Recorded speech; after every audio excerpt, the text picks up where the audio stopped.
টানা প্রবল বর্ষণে দেশের বিভিন্ন জেলায় পানিবন্দী হয়ে পড়েছেন লাখ লাখ মানুষ। বাড়ছে নদ নদীর পানি, তলিয়ে গেছে আমন ধানের বীজতলা, ভেসে গেছে মাছের ঘের, ভেঙে গেছে গ্রামীণ সড়ক, আশ্রয়হীন বহু মানুষ। দেখা দিয়েছে নদী ভাঙন, যোগাযোগ বিচ্ছিন্ন হয়ে পড়েছে অনেক এলাকায়। টানা ৩ দিনের ভারী বৃষ্টি ও ভারতের উজান থেকে আসা ঢলের পানিতে মুহুরী, কহুয়া ও সিলোনিয়া নদীর বন্যা নিয়ন্ত্রণ বাঁধের অন্তত ২০টি স্থানে ভাঙনের ঘটনা ঘটেছে।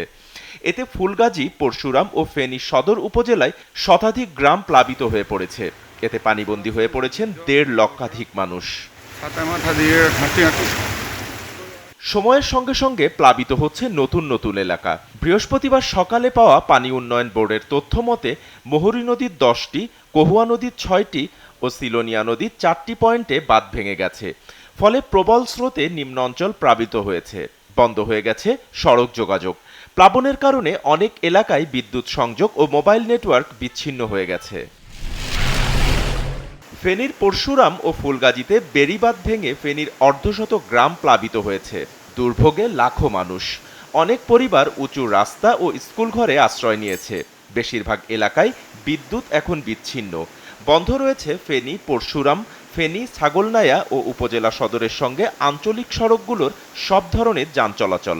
বন্যার পানিতে নিম্নাঞ্চল প্লাবিত হওয়ায় ফসলি জমি, মাছের ঘের, রাস্তাঘাট, বাড়িঘর সহ ব্যাপক ক্ষয়ক্ষতি হয়েছে। ফেনী শহরের বিভিন্ন সড়কে হাঁটু সমান পানি জমে আছে। এছাড়া নতুন করে জলাবদ্ধতার সৃষ্টি হয়েছে জেলার দাগনভূঞা উপজেলার বিভিন্ন স্থানে। এতে দুর্ভোগ বেড়েছে স্থানীয় লোকজনের। মাঝারি ও ভারী বৃষ্টিপাতে কুমিল্লা মহানগরীর বিভিন্ন এলাকায় জলাবদ্ধতা সৃষ্টি হয়েছে। এতে ডুবে গেছে নগরীর প্রধান সড়ক সহ বহু অলিগলি। গোমতী নদীর পানি প্রতি ঘন্টায় 10 সেন্টিমিটার করে বাড়ছে বলে জানিয়েছে পানি উন্নয়ন বোর্ড।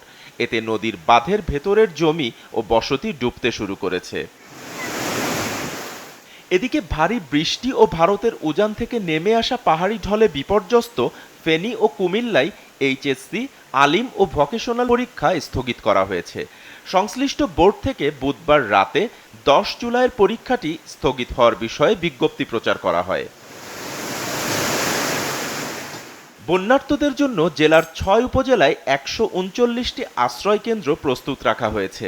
জেলা প্রশাসনের সর্বশেষ তথ্য মতে ৪৯টি আশ্রয় কেন্দ্রে ৭,০০০-এর বেশি মানুষ আশ্রয় নিয়েছেন। দ্রুত ত্রাণ কার্যক্রম চালাতে বরাদ্দ দেওয়া হয়েছে ১৭.৫ লাখ টাকা। ফেনী, কুমিল্লা সহ দেশের বিভিন্ন অঞ্চলে বন্যা পরিস্থিতি যেভাবে দ্রুত অবনতি ঘটছে তা শুধু অবকাঠামোগত নয়, বরং মানবিক বিপর্যয়েরও ইঙ্গিত বহন করছে। বারবার একই ধরনের দুর্যোগের মুখোমুখি হয়েও পর্যাপ্ত ও টেকসই প্রস্তুতির অভাব স্পষ্ট হয়ে উঠেছে এখন। এ অবস্থায় প্রয়োজন জরুরি ভিত্তিতে সহায়তা কার্যক্রম জোরদার করা এবং দীর্ঘমেয়াদী দুর্যোগ ব্যবস্থাপনা পরিকল্পনা বাস্তবায়ন করা। বাপ্পি খান, এসএ টিভি ডিজিটাল।